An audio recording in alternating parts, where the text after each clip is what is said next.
जय हिंद। मैं पंकज दुबे सारथी the success club में आप सभी का बहुत बहुत स्वागत करता हूं। आज से हम लोग एक नए अध्याय की शुरुआत करने वाले हैं जिसका नाम है ज्योग्राफी। ठीक है, इसमें आपको डेली एक नई वीडियो मिलेगी ज्योग्राफी से संबंधित। ठीक है, इसमें हम सबसे पहले शुरुआत करने वाले हैं भौतिक भूगोल से। भौतिक भूगोल में हम आपको पढ़ाने वाले हैं सौरमंडल। चलिए इसकी शुरुआत करते हैं। सौरमंडल में सबसे पहले क्या है, ये हमारा टॉपिक हेडिंग में क्या है, सौरमंडल।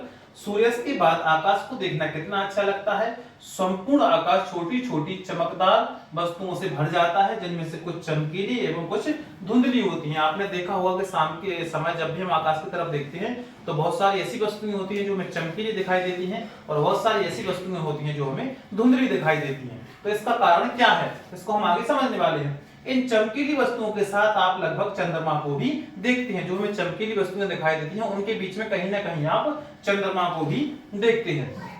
आप पूर्ण चंद्र को लगभग एक महीने में एक बार देख सकते हैं। यह पूर्ण चंद्रमा वाली रात पूर्णिमा कहलाती है। आपने पूर्णिमा और अमावस्या को सुना होगा, तो इस पूर्ण चंद्रमा वाली रात को क्या कहते हैं अपन, पूर्णिमा। इसके बाद है 15 दिन के बाद आप इसे नहीं देख सकते हैं। यह नए चंद्रमा की रात या अमावस्या कहलाती है। ठीक है, चलिए नेक्स्ट आगे क्या दिया हुआ है। एक हमने एक महत्वपूर्ण पॉइंट जोड़ा हुआ है, क्योंकि बहुत सारे क्वेश्चन आते हैं, बहुत सारा बच्चों के मन में, लोगों के मन में ये कंफ्यूजन होता है कि आखिर जो हमें रात्रि के समय जो हमें तारे दिखाई देते हैं, बस दिन में तारे कहाँ चले जाते हैं। ठीक है, क्या छिप जाते हैं या कुछ और कारण होता है। तो इसलिए हमने ये नोट करके अलग से लिखा हुआ है कि सूर्य के अत्यधिक तेज प्रकाश के कारण रात के समय चमकने वाली वस्तुओं को हम दिन में नहीं देख पाते हैं। तो सबसे बड़ा कारण क्या है कि सूर्य के अत्यधिक तेज के कारण जो रात में वस्तुएं चमकती हैं उनको हम दिन में नहीं देख पाते हैं। ठीक है, सूर्य, चंद्रमा तथा विश्व वस्तुएं जो रात के समय आसमान में चमकते हैं खगोलीय पिंड कहलाते हैं। क्या कहलाते हैं, खगोलीय पिंड के अंतर्गत हम किसे रख सकते हैं, तो सूर्य, चंद्रमा तथा वे सभी वस्तुएं जो रात के समय आसमान में चमकते हैं क्या कहलाती है, खगोलीय पिंड। ये खगोलीय पिंड है और ब्रह्मांड है। आप कहेंगे ब्रह्मांड हम किसे कह सकते हैं, तो ब्रह्मांड को हम कह सकते हैं कि जैसे हम सिर उठा के अपना ऊपर की तरफ देखते हैं यानी आकाश की तरफ देखते हैं, तो हम कहेंगे हम किसे ब्रह्मांड कहें। तो जो कुछ भी हम देख सकते हैं और जो कुछ हम नहीं भी देख सकते हैं वह सब हमारा ब्रह्मांड के अंतर्गत ही आता है। आप कहेंगे खगोलीय पिंड क्या है, तो खगोलीय पिंड है सूर्य, चंद्रमा तथा सभी वस्तुएं जो रात के समय आसमान में हमें चमकती हुई दिखाई देती हैं, वह खगोलीय पिंड के अंतर्गत ही आती हैं। इसके बाद है कुछ खगोलीय पिंड बड़े आकार वाले तथा गर्म होते हैं। ठीक है, इसके बाद है यह गैसों से बने होते हैं। इनके पास अपनी ऊष्मा तथा प्रकाश होता है जिसे वे बहुत बड़ी मात्रा में उत्सर्जित करते हैं। इन खगोलीय पिंडों को तारा कहते हैं, अर्थात सूर्य भी एक तारा है। अब हम एक यहाँ क्वेश्चन लिखते हैं, आपको बताते हैं कि दो हमें खगोलीय, हम कह सकते हैं ब्रह्मांड में दो प्रमुख बातें होती हैं, दो चीजें हैं। क्या है, एक तो है हमारा तारा, ठीक है, और दूसरा है हमारा ग्रह। इनमें सबसे बड़ा हमारा कंफ्यूजन होता है कि हम किसे तारा कहें और किसे ग्रह कहें। चंद्रमा जो है उसमें सबसे ज्यादा कंफ्यूजन होता है कि एक तो चंद्रमा चमकता है तो उस हिसाब से वह एक तारा है, ठीक है, और एक हमारे पृथ्वी के ग्रह का, यानी जो ग्रह हमारी पृथ्वी जो ग्रह है उस ग्रह का वह चक्कर भी लगाती है तो वह एक उपग्रह भी है। तो वो ग्रह की श्रेणी में रखा जाएगा कि तारे की श्रेणी में रखा जाएगा। तो ये हमारा बहुत बड़ा कंफ्यूजन होता है कि तारा क्या होते हैं और ग्रह क्या होते हैं। तो इसको हम आपको समझाने वाले हैं। देखिए क्या होता है, पूरे ब्रह्मांड में आकाश में इस प्रकार के छोटे छोटे टुकड़े बिखरे हुए हमें दिखाई देते हैं। इसको हम नाम देते हैं, क्या नाम देते हैं, इसको देते हैं हम विरल गैस। ठीक है, तो अपन कह सकते हैं कि विरल गैस के टुकड़े, बहुत सारी गैसों के टुकड़े हैं पूरे ब्रह्मांड में छोटे छोटे टुकड़े के रूप में फैले हुए होते हैं। जब ये धीरे धीरे पास आने लगते हैं, जब ये धीरे धीरे पास आने लगते हैं, ठीक है, ध्यान से सुनिएगा, जब ये धीरे धीरे पास आने लगते हैं तब हम इन्हें निहारिका कहते हैं। ठीक है, जब ये धीरे धीरे पास आने लगते हैं तब हम इनको निहारिका कहते हैं। ठीक है, अब जब इनमें क्या होता है, जब ये पास आ गए हैं, जब ये गोले गैसों के छोटे छोटे जो विरल गैस के टुकड़े थे, जब ये पास आ गए थे तो इनको क्या कहा था, निहारिका। अब इनमें दो गैसों का संलयन होता है, एक होता है हाइड्रोजन का, हीलियम में जब संलयन होता है तो इनमें अपन कह सकते हैं कि ऊष्मा उत्पन्न होती है। ठीक है, और जब ऊष्मा उत्पन्न होगी तो ऊष्मा से हमें प्रकाश मिलता है। ठीक है, तो निहारिका के बाद जब इस निहारिका में हाइड्रोजन और हीलियम का दो गैसों का संलयन होता है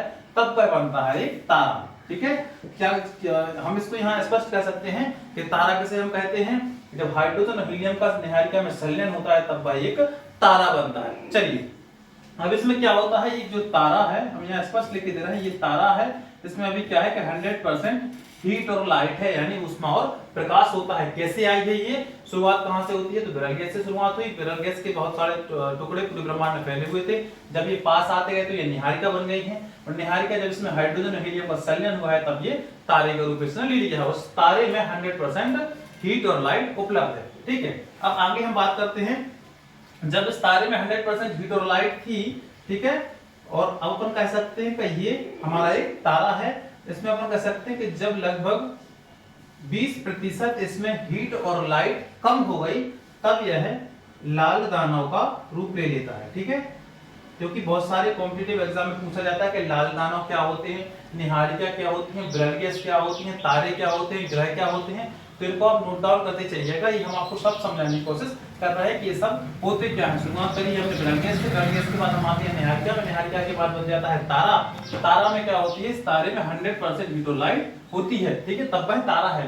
ये हम अपने अनुमान के हिसाब से आपको समझाने के उद्देश्य परसेंटेज लेकर आए हैं। अब इसमें जब 20% हीट और लाइट कम हो जाती है तब वह लाल दानव का रूप ले लेता है। अब इस लाल दानव के आकार को अभी इसको साफ कर दे रहे हैं। इस लाल दानव को हम दो भागों में बांटते हैं। ठीक है, इस लाल दानव को दो भागों में बांटते हैं, जिसको नाम देते हैं चंद्रशेखर सीमा। चंद्रशेखर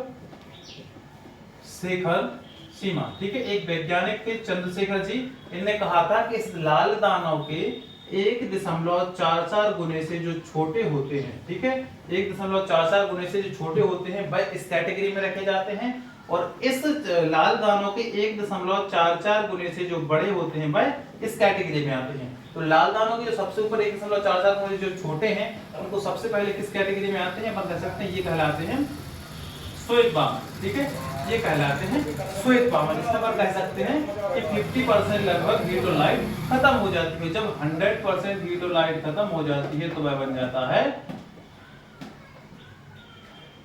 काला वामन। ठीक है, काला वामन। ठीक है, तो ये पूरी हमारी प्रोसेस थी। अब इस लाल दानव के आकार के जो 1.44 गुने से जो बड़े हैं, इसमें क्या होता है? ये बनता है सीधा एक, इसको कहते हैं अपन अभिनव तारा। ठीक है, जब अभिनव तारा में क्या होता है? इस अभिनव तारा में भी एक विस्फोट होता है। क्या कारण होता है? कि कुछ छोटे पदार्थ जब बड़ी वस्तुओं में बदलने लगते हैं तो इसमें एक भयंकर विस्फोट होता है, जो 4 प्रकार के तारों में ये बढ़ जाते हैं। सबसे पहला कहलाता है हमारा न्यूट्रॉन, सेकंड है हमारा पल्सर, तीसरा है क्वेसर, और लास्ट होता है हमारा ब्लैक होल। ठीक है, लास्ट है हमारा ब्लैक होल। ये हमारी पूरी प्रोसेस थी तारे बनने से लेकर तारा समाप्त होने तक की, ब्लैक होल तक आने की। ठीक है, तो शुरुआत हमारी कहां से हुई थी? विरल गैस के टुकड़े थे। विरल गैस के टुकड़े जब पास आते गए धीरे धीरे तो निहारिका बनी। निहारिका के बाद जब उसमें हाइड्रोजन का हीलियम में संलयन हुआ तो वह एक तारा बना। तारे में जब 20% हीट और लाइट कम हो गई तो वह एक लाल दानव उसने आकार ले लिया। फिर इसी समय चंद्रशेखर जी आए। चंद्रशेखर एक वैज्ञानिक का नाम है, वो आए, उन्होंने कहा कि इस लाल दानव के आकार के 1.44 जो छोटे होंगे वह श्वेत वामन और काले वामन में बढ़ जाएंगी, और 1.44 गुने जो बड़े होंगे वह अभिनव तारा कहलाएगा। इसमें भी अभिनव तारा में विस्फोट होता है। जब कार्बन जैसे हल्के पदार्थ जो होते हैं लोहे जैसे भारी पदार्थ में मिलने लगते हैं तो उसमें एक महाविस्फोट होता है, जो 4 प्रकार में बढ़ जाते हैं। वो कौन कौन होते हैं? फर्स्ट होता है न्यूट्रॉन, होता है पल्सर, फिर होता है क्वेसर, और लास्ट होता है हमारा ब्लैक होल। चलिए, ये होता है हमारा तारा। तो तारे को हम स्पष्ट रूप से क्या कह सकते हैं कि जिसके पास अपनी हीट और लाइट होती है वह होता है तारा। हीट और लाइट यानी ऊष्मा और प्रकाश होता है वह होता है तारा, और जिसके पास हीट और लाइट नहीं होती है वह होता है ग्रह। फिर ग्रह के पास हीट और लाइट कहां से आती है? तो वह नजदीकी तारे से हीट और लाइट प्राप्त करता है। आगे हम बात करते हैं कुछ खगोलीय पिंड बड़े आकार वाले तथा गर्म होते हैं। यह गैसों से बने होते हैं। इनके पास अपनी ऊष्मा और प्रकाश होता है, जिससे वे बहुत बड़ी मात्रा में उत्सर्जन करते हैं। इन खगोलीय पिंडों को तारा कहते हैं, अर्थात सूर्य भी एक तारा है। तारा मतलब जिसके पास ऊष्मा और प्रकाश हो वह तारा कहलाता है। सूर्य के पास भी कुछ ऊष्मा और प्रकाश है, वह भी एक तारा है। तारों के विभिन्न समूह द्वारा बनाई गई विविध आकृतियों को नक्षत्र मंडल कहते हैं। विभिन्न प्रकार के आप ब्रह्मांड आकाश की तरफ जब देखते हो तो कई तारे में तारों के समूह दिखाई देते हैं। उन समूह तारों के समूह को हम क्या कहते हैं? नक्षत्र मंडल। इसके बाद अर्सा मेजर या बिग बियर, इसी प्रकार का एक नक्षत्र मंडल है, एक तारों का समूह है। ठीक है, तो जिसका नाम है, एक का नाम है अर्सा मेजर और दूसरा नाम है, इसको नाम अपन देते हैं बिग बियर। ये भी एक नक्षत्र मंडल के अंतर्गत ही आता है। नक्षत्र मंडल मतलब क्या होता है? तारों का समूह। नेक्स्ट क्या है, रात के समय चमकते हुए तारे सूर्य के समान ही लेकिन हमसे बहुत अधिक दूर होने के कारण हम लोग उनकी ऊष्मा प्रकाश को महसूस नहीं करते तथा वे अत्यंत छोटे दिखाई पड़ते हैं। दूसरा क्या है हमारा कारण, एक हमने आपको बताया था कि तारे जो है दिन में हमें क्यों दिखाई नहीं देते हैं, तो सूर्य के अत्यधिक ताप के कारण तारे हमें दिन में दिखाई नहीं देते हैं। दूसरा कारण क्या है कि ये हमें इतने छोटे दिखाई क्यों देते हैं, तो ये अत्यधिक दूरी के कारण हमें छोटे दिखाई देते हैं। आपने देखा होगा इसका सबसे अच्छा एग्जाम हमारा है हवाई जहाज। हवाई जहाज को आपने एरोप्लेन को देखा होगा, जब वह आकाश में होता है तो हमें बहुत छोटा महसूस होता है और जब वह पृथ्वी पर आकर खड़ा हो जाता है उसका आकार बहुत बड़ा दिखाई देता है। ठीक है, इसके आगे हम देखेंगे